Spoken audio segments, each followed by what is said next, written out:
నమస్తే. Welcome to our channel. ప్రస్తుతం మనతో పాటు మన స్టూడియోలో సీనియర్ జర్నలిస్ట్ కిరణ్ పోల్దాస్ గారు ఉన్నారు. Hello sir. హాయ్ అండి. నమస్తే. సో సార్, నిన్న సంక్రాంతి సక్సెస్ మీట్‌లో ఎస్ఎస్ తమన్ గారు మాట్లాడిన మాటలకి చిరంజీవి గారు రెస్పాండ్ అయ్యి ట్వీట్ చేశారు. సో ఇప్పుడు అవును. అదే వైరల్‌గా మారింది. అవును. అంత like the way he tweeted is really ఎవ్రీవన్‌ని ఆలోచింపజేస్తుంది అని చెప్పుకోవచ్చు. At the same time Chiranjeevi garu కూడా అదే అంటూ ఉన్నారు. సో దాని గురించి మనం డిస్కస్ చేద్దాం. అంటే తమన్ గారు ఎప్పుడు లేని విధంగా ఈ రకంగా తమన్ గారు ఎప్పుడు సరదాగా మాట్లాడడమే తప్ప తమన్ గారు ఈ రకంగా ఇంత భావోద్వేగానికి గురయ్యి మాట్లాడడం ఎక్కడా లేదు. ఎందుకంటే అక్కడ మనకు అర్థమవుతోంది ఏంటంటే తమను ఎంతో తన శక్తి మేరకు మ్యూజిక్ ఇచ్చాడు. బీజిఎం అయితే చాలా బాగుంది గేమ్ చేంజర్కి. ఎటొచ్చి పాటలు సెలక్షన్ ఎవరి మీద ఆధారపడి ఉంటుందంటే డైరెక్టర్ మీద ఆధారపడి ఉంటుంది. రెహమాన్ తరహా సంగీతాన్ని ఇష్టపడే శంకర్కు సో ఆ తరహా కావాలి, నాకు ఇలా కావాలి, అలా కావాలని పాటలు ఆయనే చేయించుకుని ఉంటాడు. తమను కూడా చాలా కష్టపడి చేశాం కదా, ఇది పాన్ ఇండియా సినిమా కదా. ఇప్పుడు తమన్ చేసిన సినిమాల్లో ఢాకు మహారాజ్ సినిమానేమో పాన్ ఇండియా కాదు, గేమ్ చేంజర్ పాన్ ఇండియా. తమకు కూడా ముఖ్యమైన సినిమా అనేది పాన్ ఇండియా లెవెల్లో తనకు పేరు వస్తుంది కదా ఈ సినిమా హిట్ అయితే. సో కాబట్టి ఈ సినిమాని కావాలని చంపేశారు మనం మొదటి నుంచి ఏమైతే చెబుతూ ఉన్నామో అవే అంశాలు అతన్ని కలిచివేసాయి. వాళ్ళ చిరంజీవి గారి ట్వీట్ కూడా చాలా బరువుగా ఉంది. చాలా ఆర్ద్రతతో కూడిన ట్వీట్ చేశారు చిరంజీవి గారు కూడా. సో మనం అనుకోవచ్చు సహజంగా సినిమాలు పైరసీ అవ్వటము కామనే కదండి, కొత్త ఏముంది, నెగిటివ్ రివ్యూలు రావడం కొత్త ఏముందండి మనం అనుకోవచ్చు. కానీ దీని నేపథ్యం చాలా కుట్రపూరితంగా ఉంది. ఇది ఎంత కుట్రపూరితం అంటే ఏకంగా పక్క రోజే హెచ్డి ప్రింట్ రావటం. పుష్పాకు వచ్చింది, ఢాకుకు వచ్చింది, సంక్రాంతికి వచ్చింది, అన్నిటికి వస్తాయి. కానీ మనం చూసే విధంగా ఉండవు ఆ ప్రింట్లు ఏవి కూడా. కానీ ఈ సినిమాకు వచ్చిన ప్రింట్ మాత్రం హెచ్డి ప్రింట్ రావటం. సో హెచ్డి ప్రింట్ బయటకు రావటం వివిధ మాధ్యమాల్లో ఇదిగో ఇందులో పెట్టాను చూడండి, ఇందులో బాహాటంగా అండి. ఎంత ధైర్యం ఉంటే అలా చేస్తారు. సో ఇది ఒక వ్యక్తి చేసిన పని కాదు, ఇది ఒక వ్యవస్థీకృత నేరంగా మనం పరిగణలోకి తీసుకోవాలి. సిస్టమైజ్డ్ క్రైమ్ జరిగింది అనిపిస్తుంది మనకి. సో వెంటనే పక్క రోజే సినిమా లీక్ చేసి సినిమా రిలీజ్కు ముందే ట్విట్టర్లో దీనికి సంబంధించిన అంశాలు పొందుపరుస్తూ ఈ సీన్ ఉంటుంది, ఆ సీన్ ఉంటుంది, ఈ సీన్ లీక్ చేశారు సినిమాని. First thing. రెండోది హెచ్డి ప్రింట్ బయటికి తెచ్చాడు. మూడోది ఈ హెచ్డి ప్రింట్ని వివిధ మాధ్యమాల ద్వారా అందరికీ చేరువ చేసేటట్టు చేశాడు. నాలుగవది విశాఖపట్నంలో ఏకంగా లోకల్ టీవీలో ప్రసారం చేశారు. ఐదవది సంక్రాంతికి వచ్చి వెళ్ళే బస్సుల్లో ప్రసారం చేశారు. దుర్మార్గం చూడండి. సినిమాని చంపేయటానికి అంటే ఈ సినిమా ఇంతకు మించి ఆడేదే. నేను అంటున్నాను ఇది 2000 కోట్లు కొల్లగొట్టే సినిమా నేను చెప్పను. కానీ ఇది ఒక ఎబోవ్ యావరేజ్ హిట్ అవ్వాల్సిన సినిమా. స్టార్ హీరోల కంటే ఎబోవ్ యావరేజ్ అనగానే సూపర్ హిట్ అయిపోతాయి సినిమాలు సహజంగానే. స్టార్ హీరోలకు ఉన్న బజ్ అలాంటిది. ఎబోవ్ యావరేజ్ అనగానే సూపర్ హిట్ దశకి వెళ్ళిపోతాయి, మామూలు హీరోకి వెళ్ళవు. సో ఇలా సూపర్ హిట్ అవ్వాల్సిన సినిమా అని సూపర్ కిల్ చేశారు. అది పనిగా. దీని వెనక ఒక ప్రధానమైన పార్టీ ఉంది, ఒక ఇద్దరు హీరోలు ఉన్నారు అని ప్రధానంగా వినపడుతోంది. నేను హీరోలకు సంబంధం ఉందా లేదా అనేది లేదని నేను ఇప్పటివరకు అనుకుంటున్నాను. కానీ కొంతమంది అయితే డైరెక్ట్గా హీరోలే అలా చేయించారన్న మాటలు కూడా మాట్లాడుతున్నారు. సో ఇవన్నీ చూస్తుంటే వింటుంటే చాలా బాధగా అనిపిస్తుంది. ఏం చేస్తున్నాం మనం? మన సినిమాలను మనమే కిల్ చేసుకుంటామా? అంటే మనము ఉన్న ఫీల్డ్లోనే మనమే మన మన మన సినిమా అంటే ఏంటంటే మన తల్లి లాంటిది, అన్నం పెట్టేది కదా, దాన్ని మనమే కిల్ చేయడానికి ప్రయత్నం చేస్తే ఎట్లా?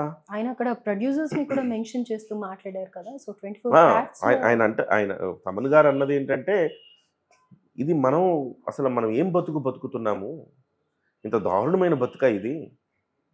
మీరు మ్యూజిక్ బాగాలేదంటే నేను దానికి మించిన మ్యూజిక్ని నేను ఈసారి మంచిగా చేస్తాను అనుకోవచ్చు. దర్శకత్వం బాగాలేదంటే ఎక్కడ ఫ్లాస్ ఉన్నాయో చూసుకొని దానికి మించి చేయొచ్చు. కానీ సినిమా ప్రొడ్యూసర్ పరిస్థితి ఏమిటి? మీరు ఇవాళ చంపేస్తున్నారుగా ప్రొడ్యూసర్ని ఒకసారి చంపేసిన తర్వాత రెండో సినిమా అతని నుంచి రాదుగా. రెండో మ్యూజిక్, రెండో పాట నా నుంచి రావచ్చు, ఇంకొక డైరెక్టర్ నుంచి రెండో సినిమా రావచ్చు, ఇంకొక యాక్టర్ నుంచి రెండో సినిమా రావచ్చు. కానీ ఆ ప్రొడ్యూసర్ పరిస్థితి ఏంటి? ఆ ప్రొడ్యూసర్ని చంపేసినట్టే కదా మీరు అంటూ తను భావోద్వేగానికి లోనయ్యాడు. ఆయన మాట్లాడుతూ భావోద్వేగానికి ఆ సభలో ఉన్న బాలకృష్ణ వీళ్ళందరూ కూడా వింటూ అలా నిశ్చేష్టులుగా చూస్తుండిపోయారు. నిజమే కదా, అతను మాట్లాడిన ప్రతి మాట అక్షర సత్యము అని చెప్పాలి మనం. సో దానికి చిరంజీవి గారు కూడా బహుశా చిరంజీవి గారి హృదయానికి నేరుగా తాకినట్టు అనిపించింది అది. బికాజ్ మామూలుగా వ్యూవర్స్ కి కూడా ఇండియన్ ఐడీల్లో కానీ లేకపోతే ఇతర షోలో తమన్ గారిని చూసినప్పుడు ఆయన చాలా జోవియల్ గా లైవ్లీగా ఉండే ఆయన ఎమోషనల్ గా ఆల్ ఆఫ్ ది సడన్ మాట్లాడే వరకు సీరియస్లీ అందరూ ఆయన మాట్లాడే స్వరం కూడా గద్గద స్వరంతో మాట్లాడు. గొంతు అంటే మనకి ఆవేదన పూర్వకమైన గొంతు వచ్చేసింది. అది కనపడిపోయింది, దాంట్లో చాలా స్పష్టంగా కనపడిపోయింది. ఇంతలా ఫీల్ అయ్యాడేంటి తమను? ఒక మ్యూజిక్ డైరెక్టర్ మాత్రమే కదా, మ్యూజిక్ డైరెక్టర్ మాత్రమే అతను. నోట్ చేసుకోండి పాయింట్. హీరో కాదు, దర్శకుడు కాదు, నిర్మాత కాదు, ఒక మ్యూజిక్ డైరెక్టర్ మాత్రమే. సో ఈ ముగ్గురు తర్వాతనే అతని పాత్ర. కానీ అలాంటి అతను ఇంతలా ఫీల్ అయ్యాడంటే సో ఇది పలువురిని ఆకట్టుకుంది, పలువురిని స్పందింపజేసింది, వాళ్ళ హృదయానికి తాకింది. అలా తాకిన వాళ్ళలో చిరంజీవి గారు ఒకళ్ళు. చిరంజీవి గారికి వెంటనే, ఎందుకంటే ఆయన తనయుడి సినిమాకి అన్యాయం జరిగింది, ఈ సినిమాని చంపేయడానికి ఎంత కసిగా కుట్రపూరితంగా పనిచేశారని తెలిస్తే మనకు కూడా రక్తం మరుగుతుంది. ఏంట్రా ఇలాంటి పని చేస్తారు మీరు, అసలు మనుషులేనా అని అనిపిస్తుంది. సరే ఇక్కడ ఒక్కటి అడగచ్చా, అంటే రామ్ చరణ్ గారికి జరిగిందని రెస్పాండ్ అయ్యారంటారా, లేకపోతే చిరంజీవి గారు ఇంకేదైనా మూవీ ఉండి మూవీకి జరిగినా కానీ ఇలానే రెస్పాండ్ అయ్యి ఉండేవారంట? అయ్యో, చిరంజీవి గారి సినిమా బిడ్డ అండి. ఆయన ప్రతి మూవీకి ఆయన ఏమంటాడు, మీరు రాజకీయాల్లోకి రమ్మన్నా రాడు ఆయన. సినిమానే నా తల్లి, నా తల్లి బాగోగులు చూసుకోవటమే నా లక్ష్యం అని ఆయన. మీరు చిన్న సినిమా వాడు పిలిచినా కానీ ఆయన సినిమా ఫంక్షన్కి వెళ్తాడు, ప్రోత్సహిస్తాడు, భుజం తట్టి గో హెడ్ అంటున్నాడు. సార్ ఇంతకు ముందులాగా కాదు, అసలుకి పూర్తిగా మారిపోయిన పరిస్థితులు. ఆయన గబుక్కుని ఎవరైనా ఫోన్ చేసి, సార్ నేను అప్కమింగ్ నా టీజర్ ఉంది, కొంచెం మీరు లాంచ్ చేస్తుంటారు, వచ్చామ్మా ఇంటికి వచ్చా అంటున్నారు. 4 మంచి మాటలు చెప్తున్నాడు. సో ఆయన ట్వీట్ చూస్తే మీకు అర్థమవుతుంది. చూడండి, డియర్ తమన్, నిన్న నువ్వు మాట్లాడిన మాటలు హృదయాల్ని తాకేలా ఉన్నాయి. ఎప్పుడు సరదాగా మాట్లాడుతూ ఉండే నీలో ఇంత ఆవేదన ఉండటం నాకు ఒకంత ఆశ్చర్యంగా కూడా అనిపించింది. కానీ నీ మనసు ఎంత కలత చెందితే నువ్వు ఇంతగా స్పందించావో అని అనిపించింది. విషయం సినిమా అయినా, క్రికెట్ అయినా, మరో సామాజిక సమస్య అయినా, సోషల్ మీడియా వాడుతున్న ప్రతి ఒక్కరూ తమ మాటల తాలూకు ప్రభావం ఆ వ్యక్తుల మీద ఎలా ఉంటుందని ఆలోచించాలి. ఎవరో అన్నట్టు మాటలు ఫ్రీనే. Words can inspire and words can destroy. Choose what you wish to do. మనం పాజిటివ్గా ఉంటే ఆ ఎనర్జీ మన జీవితాలను కూడా అంతే పాజిటివ్గా ముందుకు నడిపిస్తుంది. Thoughtful words my dear, God bless you అని పెట్టాడు. సో చాలా చక్కగా ఆయన కూడా చాలా ఆర్ద్రతతో కామెంట్ చేశాడు. ఆయన చాలా మంచి మాట చెప్పాడు. చూడండి, మాటలు ఫ్రీ. మనం మాట్లాడడానికి ఏం ఖర్చు అవుతుంది, ఫ్రీనే. కానీ ఆ మాటల ద్వారా నువ్వు నలుగురిని ఇన్స్పైర్ చేసి ఒక ఐఏఎస్నో, ఒక ఐపీఎస్నో, ఒక గొప్ప సామాజికవేత్తనో, లేకపోతే ఇలా గొప్ప సైంటిస్ట్ను తయారు చేయగలుగుతావు నీ మాటలతో ద్వారా. అదే మాటల ద్వారా వాళ్ళని నాశనం కూడా చేయగలవు. ఏ మాట నువ్వు ఎంచుకోవాలనేది నీ చేతిలో ఉంటుంది అనేది ఆయన చెప్పాడు. దీనికి తమను కూడా అంతే చాలా హృదయంగా ఆయన కూడా స్పందించాడు. డియర్ అన్నయ్య, మీ మాటలు నాకు కర్మణ్యే వాధికారస్తే మా ఫలేషు కదాచన అన్న భగవద్గీత శ్లోకాన్ని గుర్తు చేశాయి. ఎంత కాదనుకున్నా మనుషులం కదా, ఒక్కోసారి ఆవేదన గుండె తలుపులు దాటి వచ్చేస్తూ ఉంటుంది. పేగు తెంచుకుని పుట్టిన బిడ్డని కళ్ళు తెరిచే లోపలే చిదివేస్తుంటే వచ్చిన బాధ అది. నన్ను అర్థం చేసుకుని స్పందించిన మీ మాటలు నాకు జీవితాంతం గుర్తుంటాయి అని చెప్పేసి ఆయన చెప్పారు. అంటే చూడండి ఎంత ఆవేదన ఇది. ప్రపంచం చూడకుండానే పసిబిడ్డనికి గొంతు నులిమి చంపేస్తే ఎలా ఉంటుందో అలా గేమ్ చేంజర్ను కూడా ప్రపంచం చూడకముందే చిదిమేశారు అన్న అర్థం అనమాట అది. సో ఇవాళ నిజంగా ఇండస్ట్రీలో వాళ్ళే నిజంగా ఎవరైనా కుట్రపూరితంగా చేస్తుంటే ఒక 2 హీరోల ఫ్యాన్స్ చేశారు అని చెప్తున్నారు.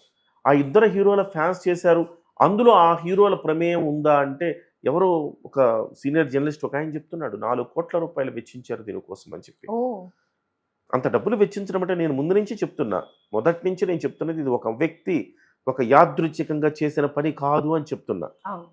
యాదృచ్ఛికంగా చేయలేదంటే అర్థం ఏంటి, వ్యవస్థీకృత నేరం ఇది, ఒక నెట్వర్క్ నడిచింది అని చెప్తున్నా. ఆ నెట్వర్క్ 4 కోట్ల రూపాయలు ఖర్చు పెట్టి ఇవన్నీ చేయించారు. సిటీ కేబుల్ ఎట్లా వేస్తాడండి వాడి సినిమా? భయం లేదా వాడికి కనీసం? అరే మనల్ని పట్టుకుంటారు, చావ కొడతారని భయం లేదా? అలాగే బస్సుల్లో ఎట్లా ప్రసారం చేస్తారండి?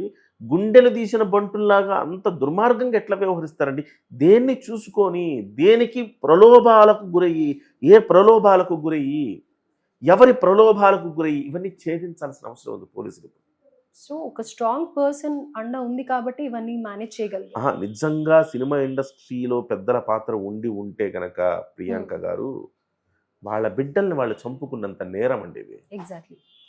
సో కాబట్టి ఇది చాలా సీరియస్గా పరిగణలోకి తీసుకోవాల్సిన అంశం.